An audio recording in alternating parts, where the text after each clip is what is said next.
তুমি কি করতে যাচ্ছ? পাগল হয়ে গেছো নাকি? আমাকে ছেড়ে দাও, আমি এই জীবন রাখতে চাই না। কি এমন হয়েছে যার জন্য তুমি মরতে চাচ্ছ? তুমি জানো না আত্মহত্যা মহাপাপ?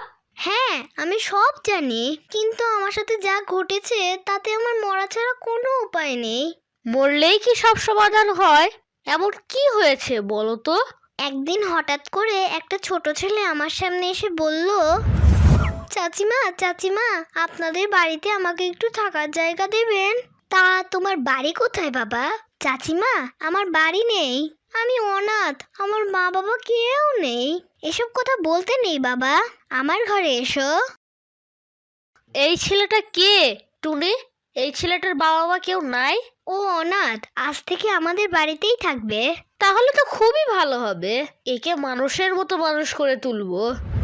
এটা তো খুব ভালো কাজ। তারপরে কি হলো?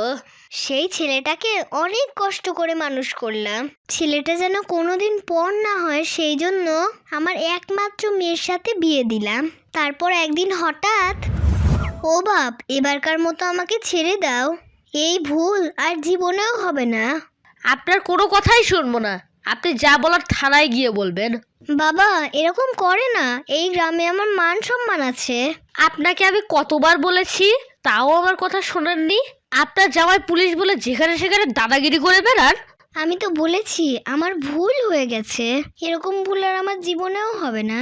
কি গো, তুমি আমার মাকে ধরে নিয়ে যাচ্ছ কেন? আমার মা কি করেছে? সে উত্তর তোমাকে দিব না। যা বলার থানায় গিয়ে বলবা। তুমি মানুষ না, অমানুষ।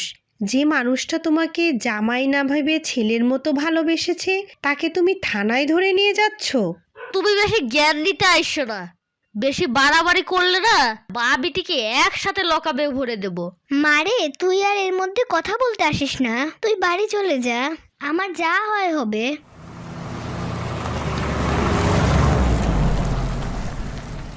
ও, আপনারা এসে গেছেন?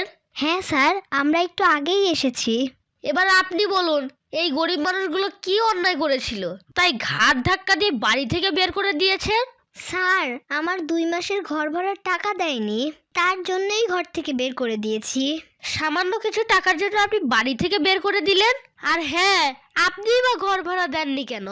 স্যার, আমার ছেলের অসুখ হয়েছিল, ডাক্তার দেখাতে গিয়ে সব টাকা শেষ হয়ে গেছে, তার জন্যই ঘর ভাড়া দিতে পারিনি।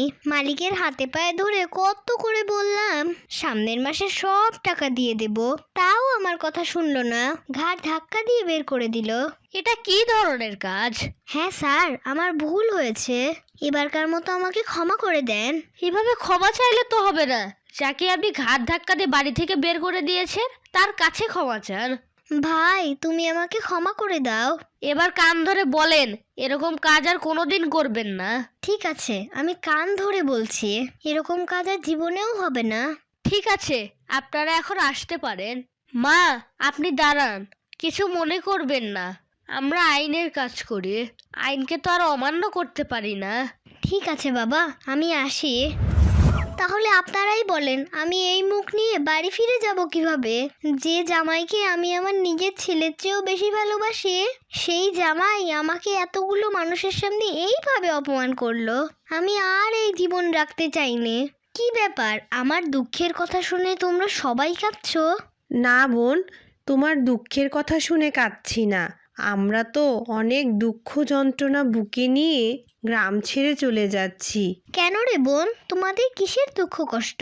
তাহলে শোনো বোন, আমাদের অনেকগুলো ঘর আছে বলে একদিন এক ছেলে এসে বলে, চাচা আপনাদের ঘর ভাড়া দেবেন, এখানে থানা হবে।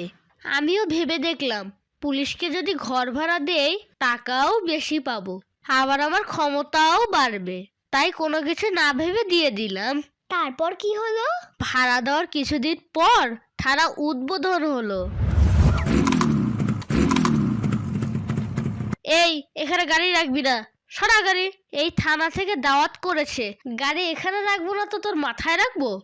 আব্বা, গাড়ি তোমার মাথায় রাখার কথা বলছে। এ, আমার মাথার উপর গাড়ি রাখবে? এই, তাড়াতাড়ি গাড়ি সরা, নইলে বাইরে ভেঙে ফেলবো। তুই গাড়িতে হাত দিয়ে দেখ, তোর কপালে অনেক কষ্ট আছে। এই, তুই জানিস আমি কে? আমার বাড়িতে থানা আর তুই আমাকে গরম দেখাস? এই কালু, মার শালাকে। এই, তোমার থানার সামনে ঝামেলা করছে কেন? চাপকে পিঠে চামড়া তুলে দিব।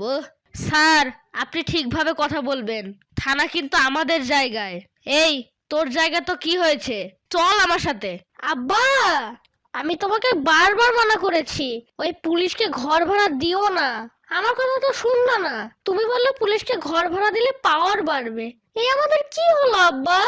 ওসব কথা বলিস নে বাপ। ওসব কথা মনে পড়লে আমার বুকটা ফেটে যাচ্ছে। এইবার আমি বুঝতে পেরেছি আইনের ওপরে কেউ নাই। পুলিশ আইনকে সম্মান করে। পুলিশের কাছে আপন বলে কেউ নাই। আইন সবার জন্য সমান। হ্যাঁ বোন, ঠিকই বলেছ। চলো আমরা আপন আপন বাড়ি ফিরে যাই।